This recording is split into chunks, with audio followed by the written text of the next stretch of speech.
All right, so good afternoon and welcome to Tock Summer Webinar. We're excited to have you join us.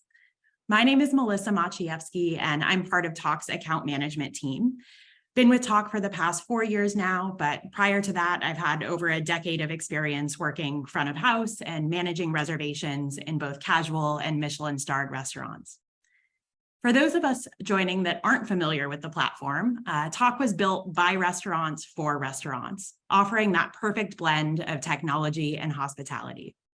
With flat pricing, zero per cover fees, and the industry's lowest no-show rates, you can manage everything in one place, including reservations, events, and takeout. Think of Tock as the ultimate sales engine, allowing your business to drive revenue from multiple services.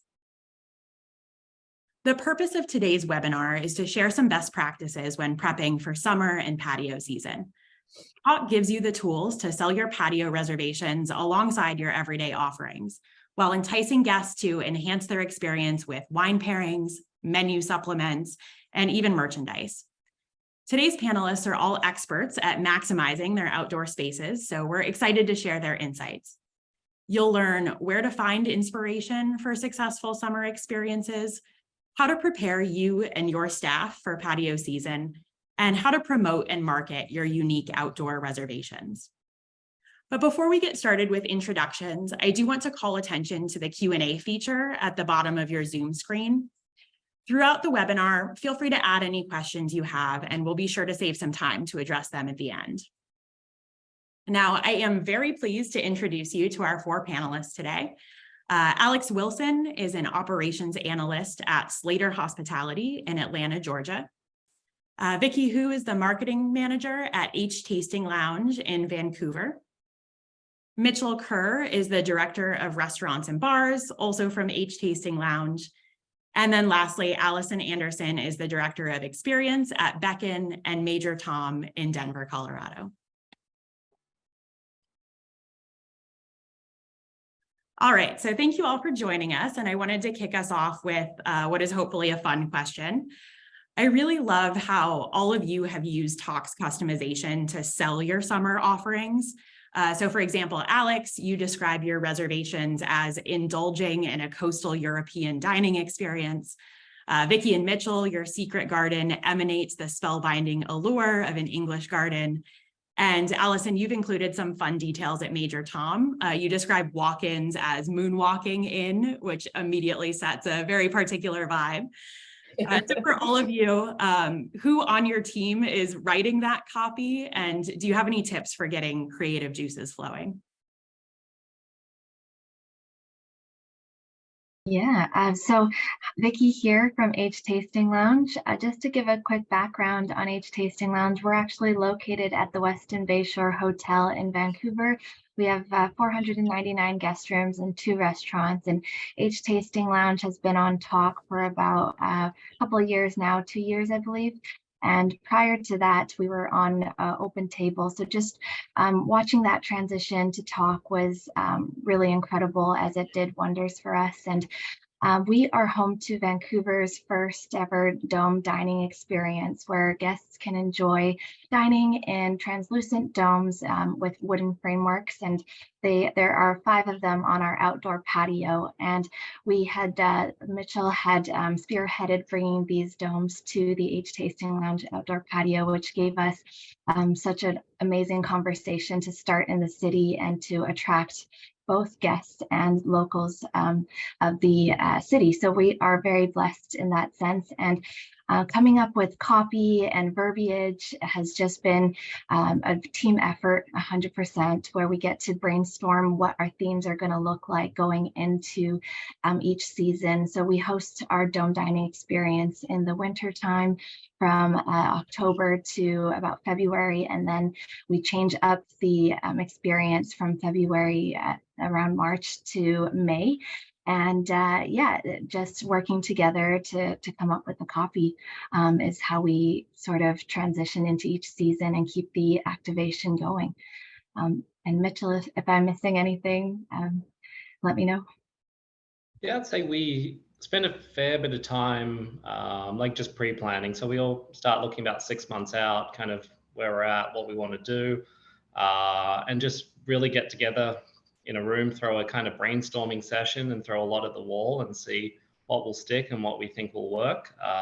Sometimes those sessions can get pretty passionate as people have a lot of opinions, and at the end it's kind of comes out and we're able to change it. It's similar for summer. We start to look at our patio, what we want to do out there over the summer. I draw a lot of inspiration from other cities. Vancouver, we've got, I think it's like 2.5 months, 3 months of summer. So we have to jam pack everything in and really capitalize on it.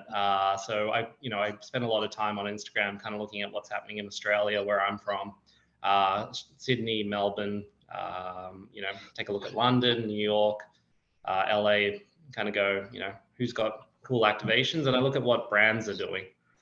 Spend a fair bit of time on brand activations, and then kind of how we can pull that in and put a summer calendar together so that, every week or every couple of weeks we have a different activation to sell and to highlight over Tock. Great. Allison, I wanted to loop you into that part of the conversation because I know that you mentioned you also draw inspiration from big cities, but are also very rooted in the community. Your restaurant is essentially in the Arts District of Denver, so really cool neighborhood.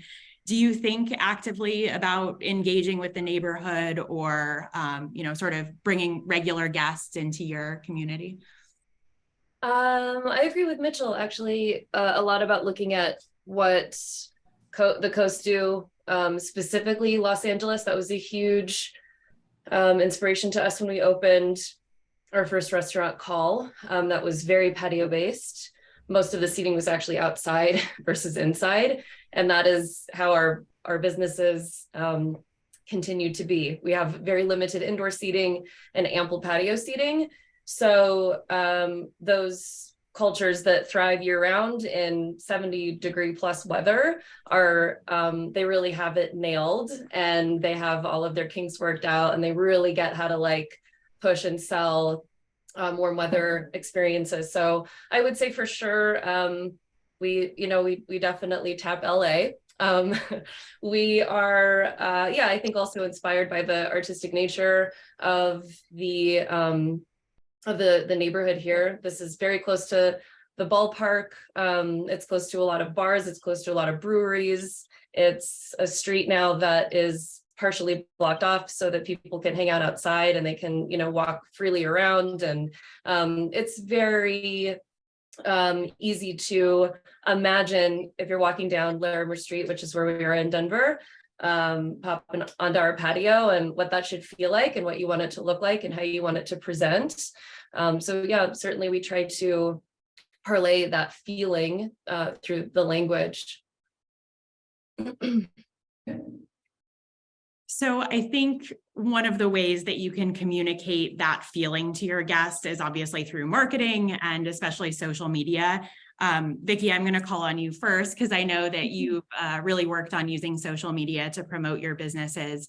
Can you maybe speak to how you've done that or how your strategy has evolved, over the past few years? Yeah, absolutely.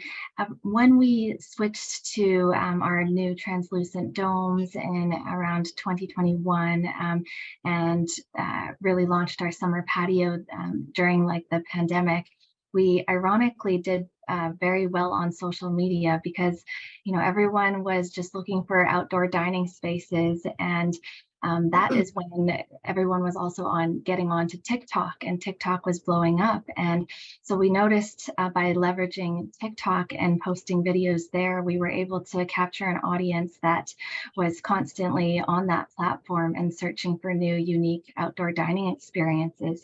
So we started to notice our happy hour TikToks taking off and the certain influencers that we were partnering with and welcoming to the lounge for different activations. They were suddenly going from being invited to just coming in voluntarily. And we were seeing that audience grow on TikTok and on Instagram.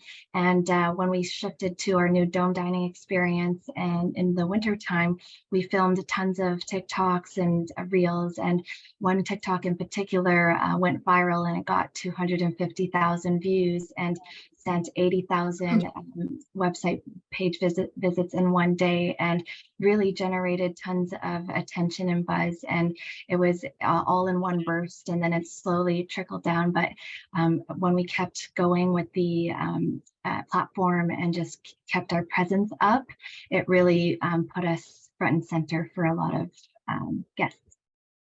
Yeah, I love stumbling upon that way to engage with people. Mm-hmm. Does anyone else have any thoughts on marketing, unique ways that they've marketed either summer experiences or anything else unique that you're offering? For us, I'm based out of Atlanta. So we are, kind of not summer year round, but 7 months out of the year for the most part is, able to use the outside dining space. So for us, it's really just kind of tapping into, the already pretty present market in Atlanta of people wanting to be outside and, do things outside. And so, we have a venue that has a outdoor pool. And so, really trying to focus on email campaigns. We have, over 100,000 people on our email campaign list. So tapping into that and finding, better and different ways to, get the message out to those people has been really effective for us. And then, finding kind of the right balance between, information and fun and, exciting pictures. It's kind of been our biggest point of emphasis where, everybody wants to see the views and stuff like that. But then we also, how do we educate people on the experiences they can purchase and the food they can have and the drinks they can come and get. So that's been a big part for us, is kind of managing, the relationship between, hitting on that awesome view that everybody wants to see, but also, showing the people what you can expect to experience at one of our locations. Yeah, I love that point. I was actually looking at the H Tasting Lounge TikTok last night because you mentioned that it's been so successful for you. And I thought you do a really nice job of balancing, beautiful views, these rooftop pictures with behind the scenes peeks at bartenders making drinks or, beautiful pictures of food. So I think that's a great point. It's really important to make sure that your content is balanced in some way. Absolutely, yeah. And with the shift from still images to videography and more video content being consumed, we just have to be mindful of trends and timing and sounds that we're using. All of that is quite strategic when it comes to placing the video and actually driving views to that video. Mm-hmm. I think it's also staying true to who you are as well as a venue. We have a lot of conversations about different trends and what's happening within the market or even outside different markets, and whether it fits who we are as a restaurant and who we are as a venue. Because not everything that you see on TikTok will suit your venue. So it's really picking and choosing, and Vicky does a great job of that, of finding those right ones. And holding that true, because you can't be everything to everyone, so you got to very much stay true to who you are. And I think that really does come through to the guests, is they understand what they're getting when they come in. Allison, on that note, you did mention that, your first restaurant opened back in 2018, but Major Tom is relatively new. And at least to me, it feels like it has a very different vibe than Beck-In. While still connected, I think, you're maybe going for, a different experience. How much do you think about that when you're preparing for, new restaurant opening press? Quite a bit. Beck-In is a polished, elegant restaurant personality. And certainly when you get here, we have a ton of fun. We're not all serious, but the look and the feel and the poise of Beck-In is much different than Major Tom.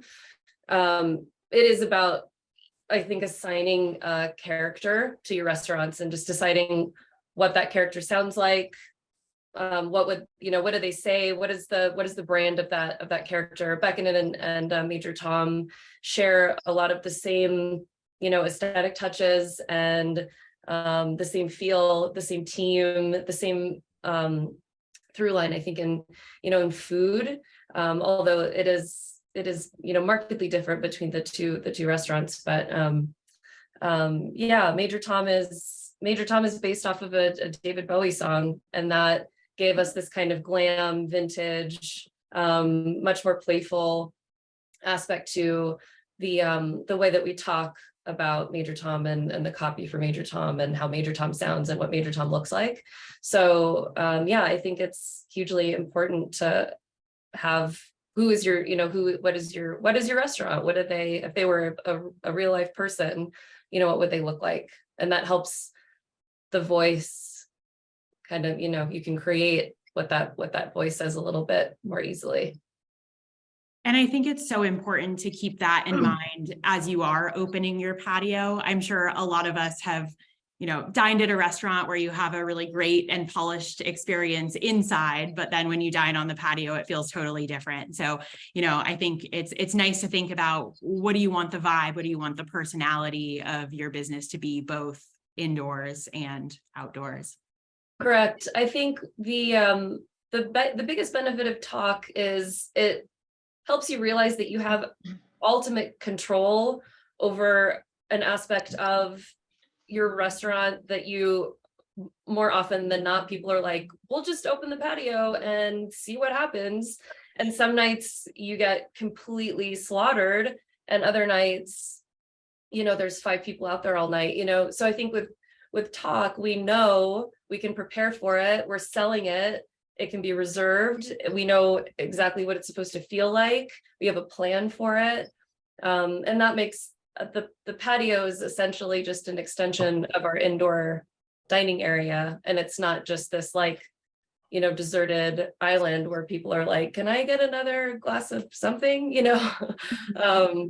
We can staff for it appropriately. We know we can plan, and we know it's going to happen. And in the restaurant world, that is amazing. Anything you can plan for, you should be grateful for.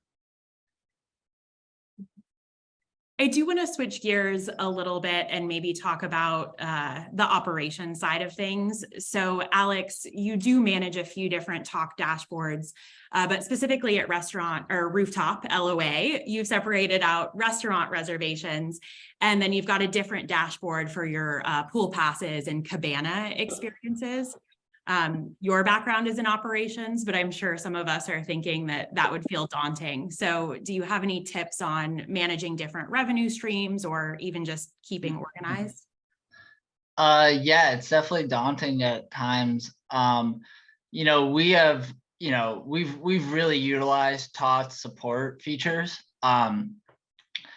I can't tell you how many times I've just emailed our account manager, Bailey, and Tock support, and they're like, I have 4 problems I need help with. And they're like, all right, well, you got to turn it on, bud. And then I'm like, okay, cool. And then, the problem fits.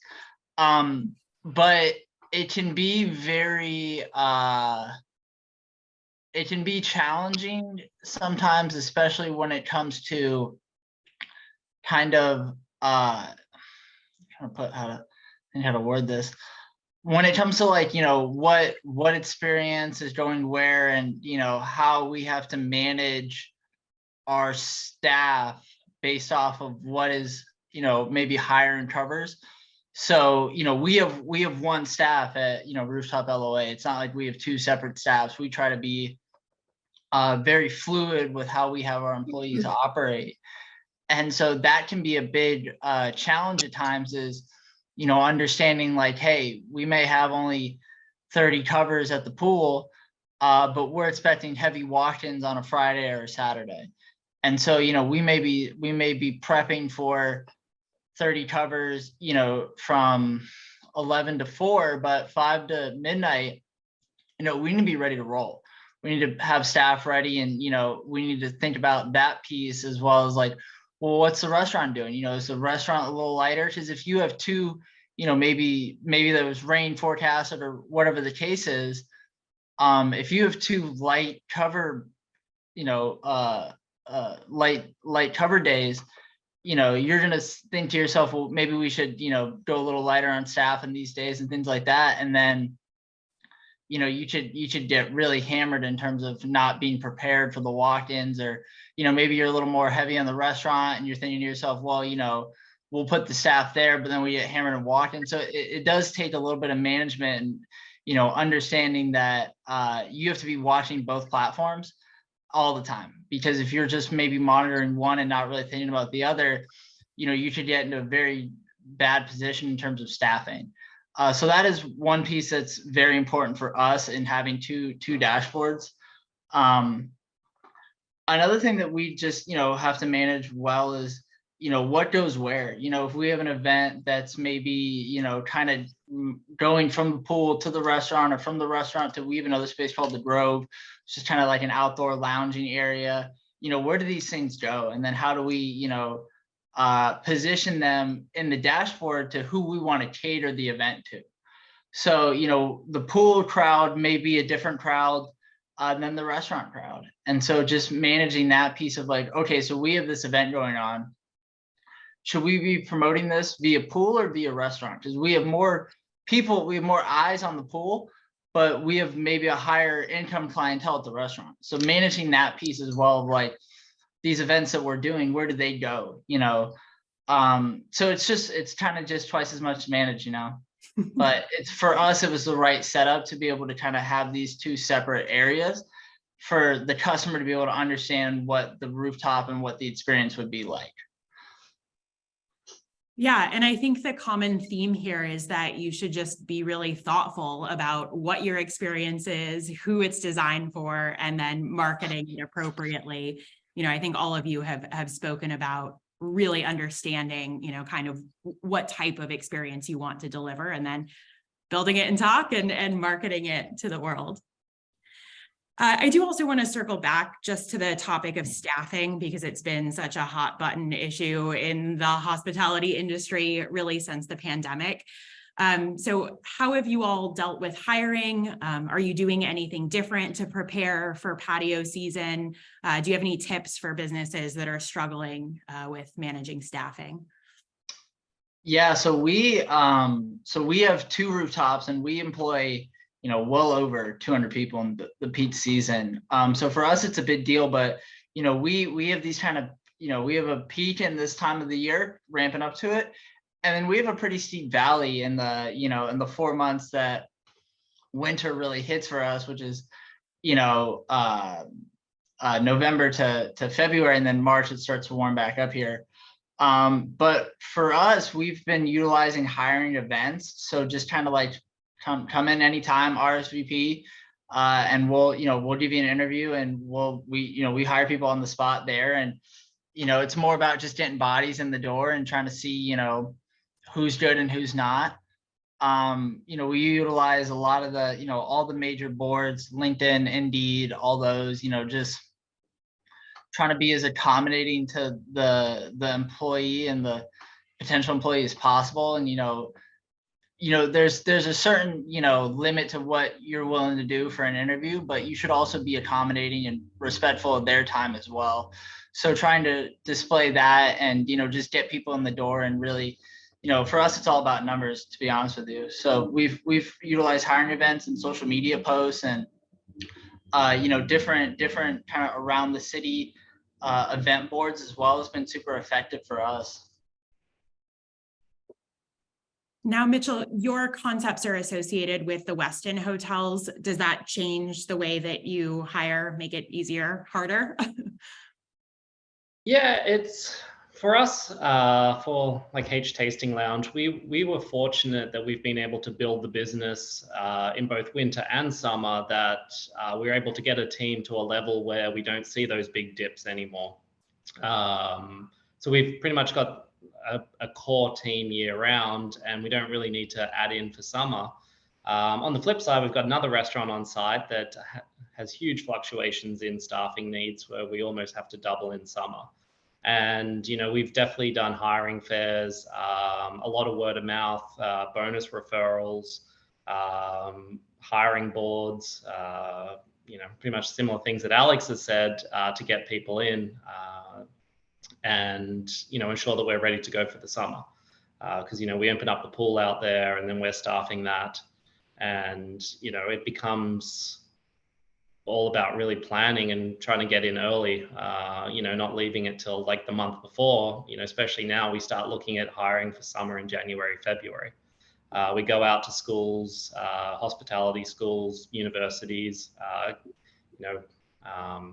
Canada's fortunate that we're able to use a lot of international students, and they've made it a lot easier for us to hire them and for them to allow them to work. But we've definitely utilized schools and international schools to fill that summer crunch.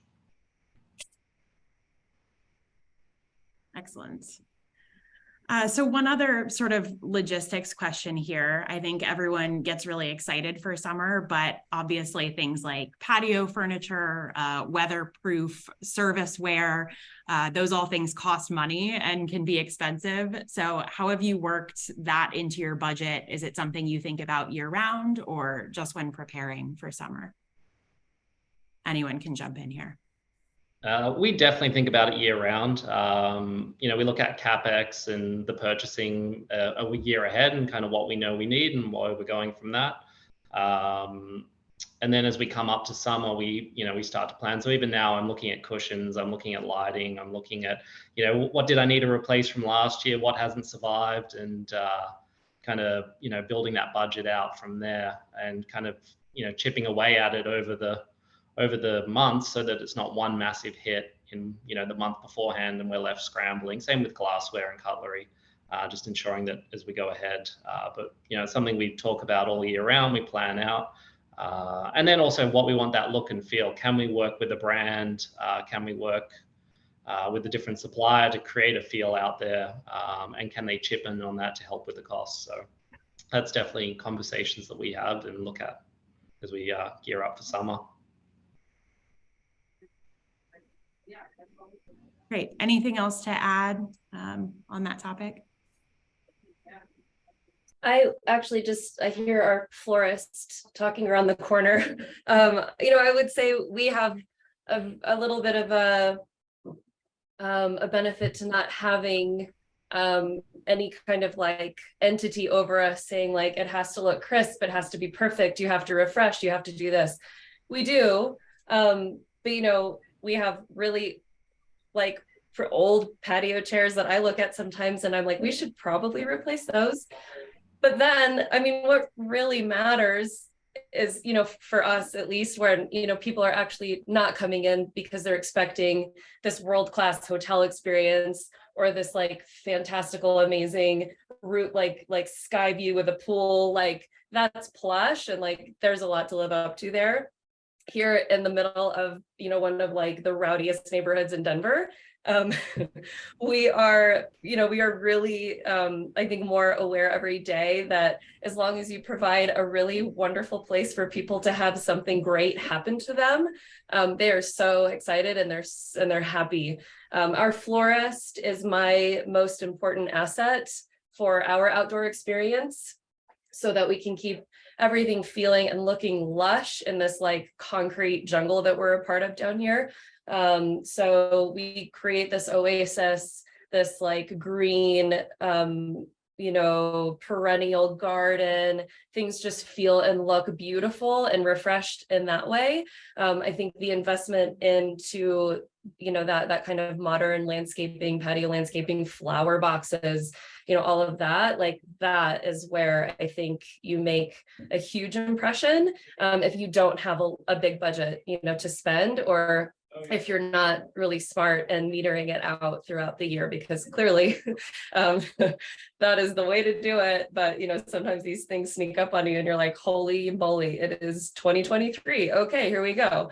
And it's patio season and you're just trying to figure out how to make it all work. But I do find, some nice chair cushions and some good umbrellas and like some beautiful flowers that surround, this environment where people get to spend a nice couple of hours is really important and really special.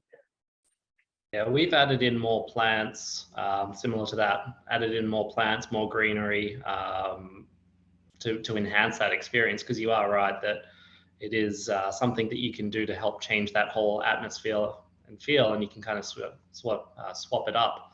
Yeah. And even like blankets, maybe you've Yeah. got one color one year and, you go a bohemian feel the next year, and you Yeah. kind of, that's Amazon's pretty cheap these days, and you can Yeah. kind of bring stuff on.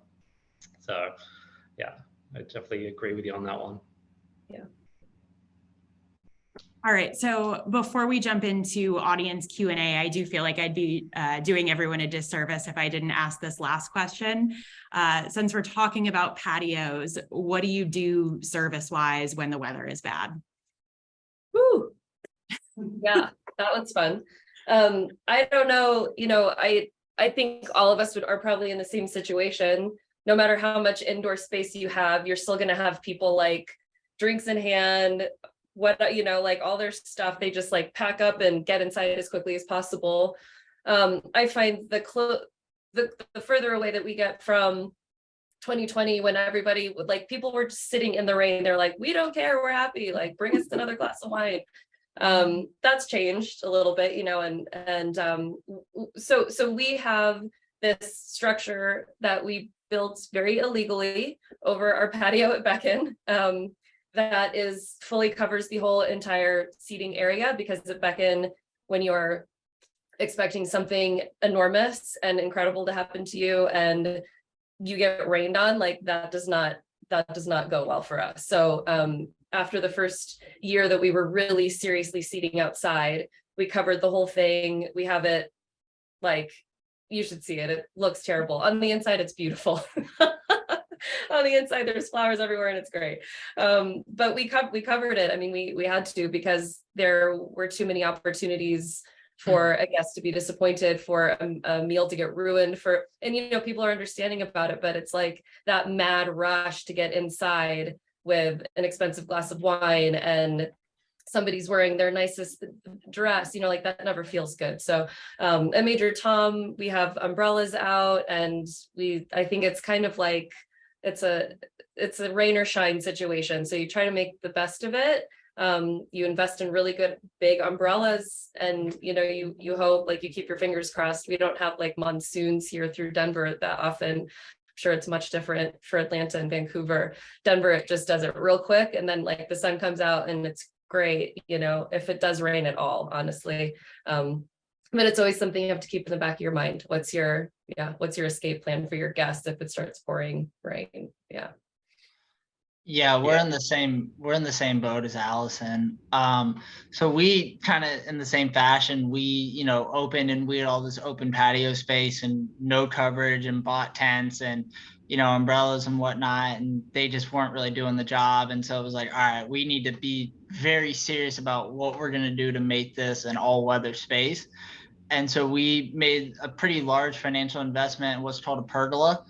So, closable roof, retractable doors, and so it makes it an all-weather space. And it's really been, it was a large financial commitment at first, but I mean, we've made the money back 20 times over by now. But it's been before then, right kind of in the same boat where you get food out there, and then it's like, okay, it's raining, and then everybody just leaves and they're inside, and you go back out and you clear it, and then, okay, we're making all the food over again, and you're like, this is just crazy. And it made it to the point where we're having to adjust what will how many reservations we'll take in a time span, because we need to be like, okay, what if it rains, what are we gonna do? We can't have 400 people here and it start raining and then we have nowhere to put them, and we do that with everything. We come up with rain plans for everything. In Atlanta, it should rain, out of nowhere.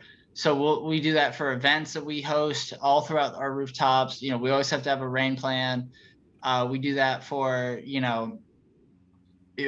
rooftop LOA. We do that a lot because a lot of the space is open air. But at the roof at Pond City Market, we made the investment in a pergola, and it's been great, and it's really allowed us to be kind of an all-weather, all-season space now.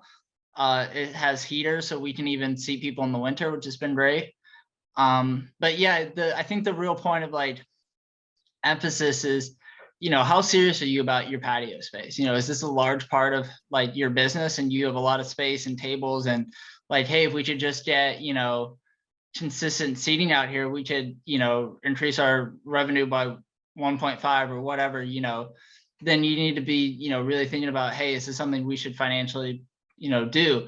Or, is it like, well, if we can seat people here, it'd be great, but, there's weird barriers to service and it's a weird path to get out there and nobody really knows it, so that's kind of the big question is like, how serious are you about it? And then how much are you willing to financially commit to making it an all-weather space for yourself? Yeah, similar story to us here in Vancouver. Well, Raincouver as they call it.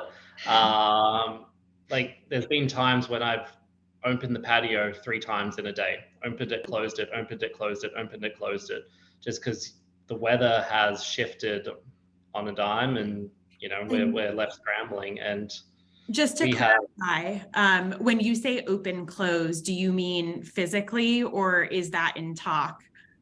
no, that's both. So what we've done is, so that's putting all the cushions out, scrambling to get them back under cover so that, taking them down to housekeeping to get them dry. And then, yeah, we close it off in Tock. Vicky will go out over social saying, hey, our patio's open, or hey, it's closed due to weather. And then using Tock to kind of control those bookings and communicating with guests. So we've used the chat function to say, hey, just a heads up, the patio is closed right now. We'll text them and go, are you okay with inside? Some people say yes, some people say no. But if, the people saying no, we then use that as an opportunity to try and invite them back in or gives them some incentive at a later date, whether it's like connecting with a leader to get them back and say, hey, I'm sorry we couldn't accommodate this time, but would love to have you back. Maybe it's a drink on us. But yeah, I agree with Alex as well. As we're looking at trying to invest in a full roof so that we can have year-round patio, because it is a big deal. And we found that people were willing to sit out in the rain, but whether or not we could get the staff out there and did they have the right gear, and it was a whole nother story. So we do have rain plans in place as well for what to do. Our patio almost seats the same amount as inside. So when inside's full and we're trying to move everyone inside, it gets very, very challenging and very prickly at times. So it's just preparing the team and, saying to guests before you seat as well that, hey, if it rains, we may not be able to accommodate you inside. Are you going to be okay with that? And majority of the guests will say, yep. And if they're not, then, we work out from there. Well, it looks like all of the weather questions and how to develop backup plans were very popular in our chat, in our Q&A questions. So I guess take comfort in the fact that everyone deals with this and everyone wants to know the best way of dealing with it. Sounds like communication with guests is just the best way to kind of upfront address any weather issues, get ahead of it if you can, keep Tock, up to date as you're seeing what's going on outdoors. Okay, so jumping into some other questions that came in, again, about staffing, it looks like someone said one of the biggest challenges in the restaurant industry was staffing fluctuations. So how do you address either server assignments or reservation assignments with any last minute staffing issues, especially on a super busy night with managed reservations and walk-ins?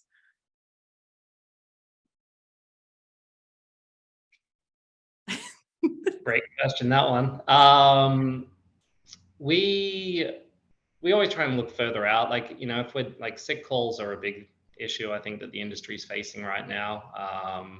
If someone gets COVID, they're out for 5 days, you may not have necessarily the bodies to replace.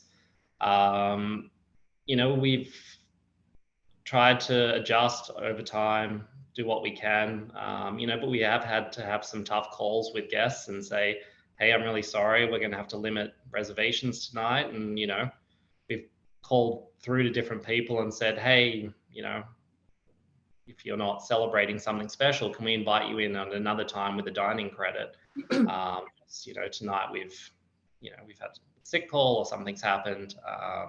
And again, I think it's just communicating with guests and just being upfront and honest and, not trying to BS guests because they know when you're not being honest, and just saying to them. And most people have been pretty understanding. And if they're not, maybe we move on to the next guest and work out from there.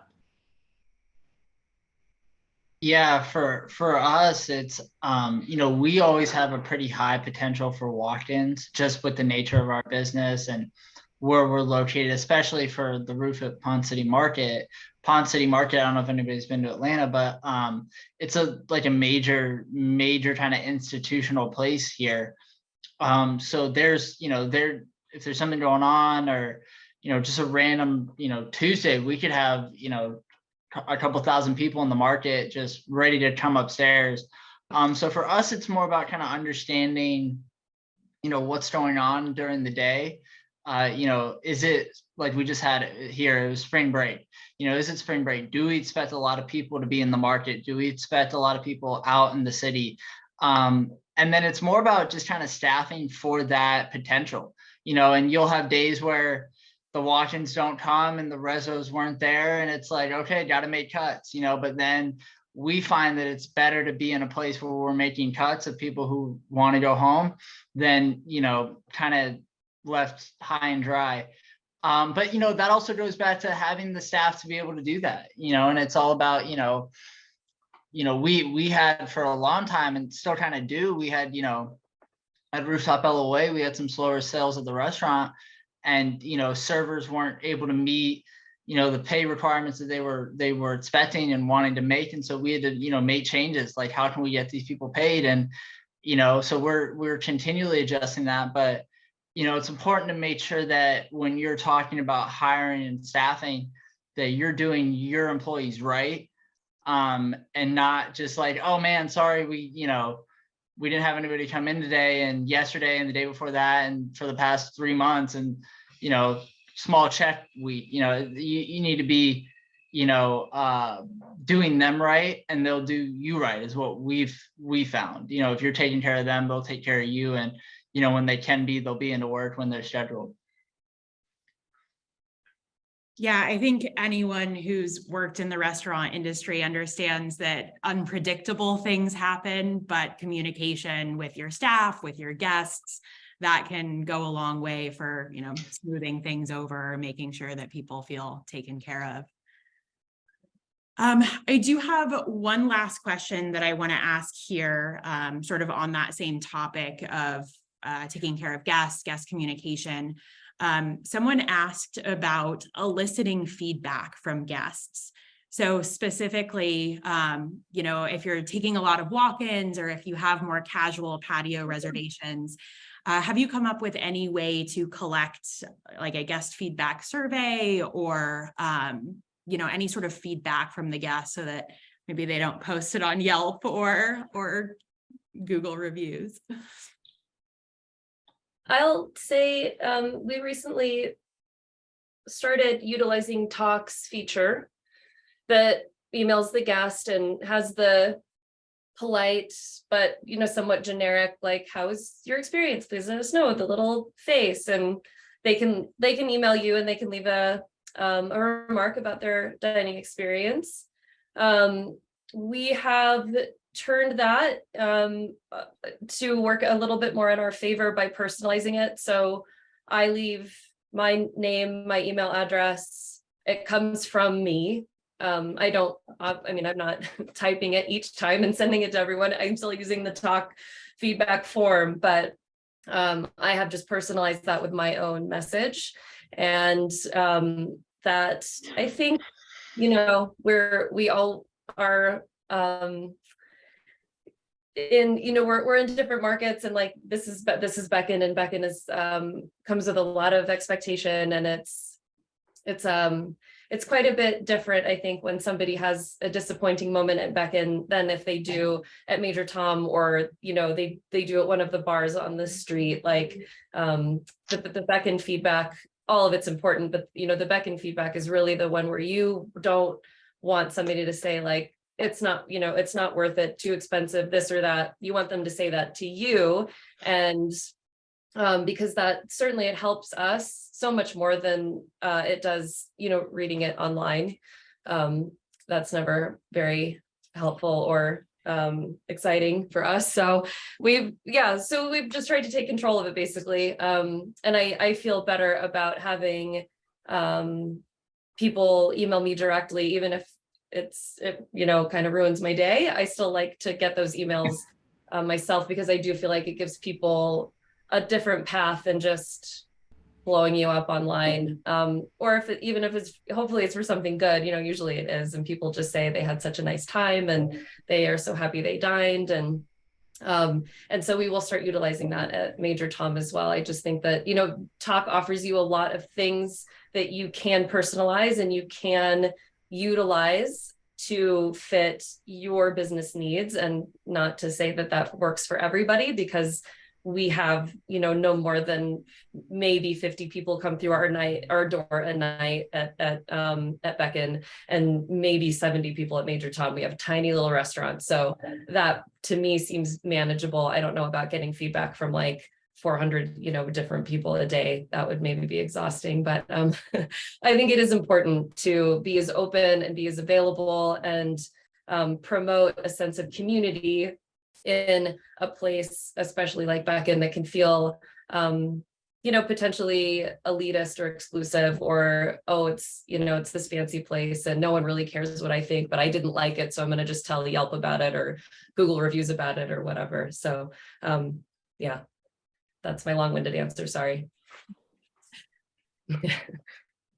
No, that was great, but I am curious, for those of you with more higher volume establishments, is feedback something that you actively manage? It is for us. Oh, you go ahead, Mitchell. You go ahead, Alex. I'll go after you. Okay. I'll keep it quick. Yeah, we actively manage feedback. We, send out to Allison's point, the Tock message afterwards. How was your experience? We also utilize Toast as our POS.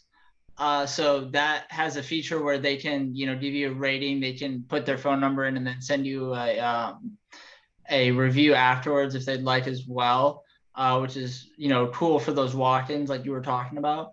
But yeah, we have a lot of, we have a lot of 500, 600 customer days, and we get a lot of reviews, and, it's about sifting through, what's just kind of like, my date stood me up, so I had a really bad time. And then what's more like, no, there was, real service points here that we need to address and look at. And to Allison's point as well, rooftop LOA for us, the restaurant there is a much higher, higher level experience than 9 Mile Station at Ponce.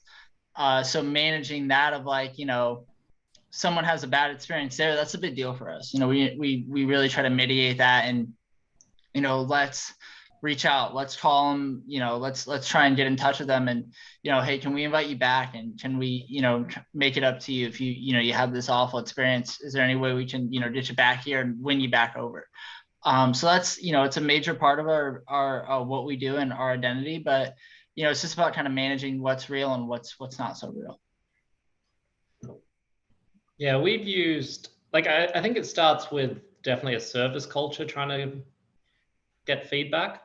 Like, all the teams should be looking for it. Hosts, server assistants, servers, bartenders, management presence on the floor, I think, is a really big one. Are they touching tables? Are they, talking with guests, just stopping in? And not just the, we've all seen that leader come to the table and it's this awkward experience where he kind of puts his hand there and goes, how's everything going today? And everyone's like, oh yeah, good, thanks. Who are you? But it's that introduction, getting your leaders to really kind of talk to the table, introduce who they are, and really kind of making sure that they're capturing feedback before it escapes. But if it does escape, to Alex's point, is it legit feedback, or is it feedback that, people are just complaining for the sake of complaining?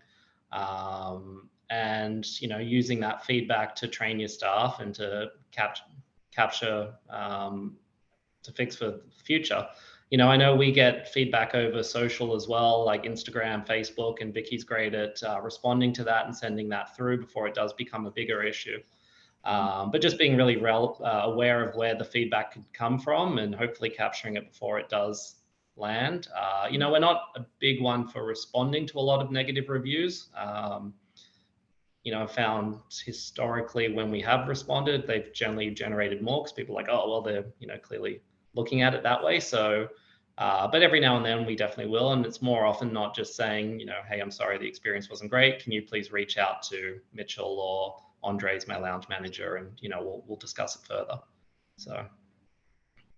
Yeah, Mitchell makes a good point about social media, and nowadays a lot of content creators or wannabe content creators are looking for that free item or complimentary meal, or they know that they can stir up some drama and get something in return. And so it's a bit tricky managing that sometimes, but like Alex said, it's just about differentiating in the comments if this is just pure drama or if it's something that needs to be addressed immediately. So we do a lot of social listening, and we manage our social media channels through a platform called Sprinkler, and it allows us to tune into all 14 of our channels at once. And it definitely keeps us abreast of just, making sure that if anything does happen, that Mitchell knows about it right away. Excellent. All right, so it looks like I do have to wrap up here. So I wanted to let everyone know who added a question through the Q&A feature. If we didn't get to your question, our team will be following up with answers via email. And we will also share the recording of the webinar in an email later today, along with some steps on how to get started if you'd like to build out your first summer experience. Thank you again to our panelists, Alex, Vicky, Mitchell, and Allison. You shared some great insights, valuable experiences. And of course, thank you to everyone who took the time to join us today.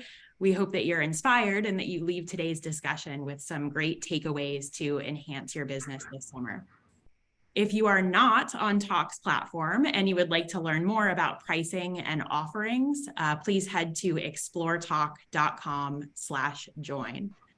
So thank you all again, and I hope you have a great rest of your day.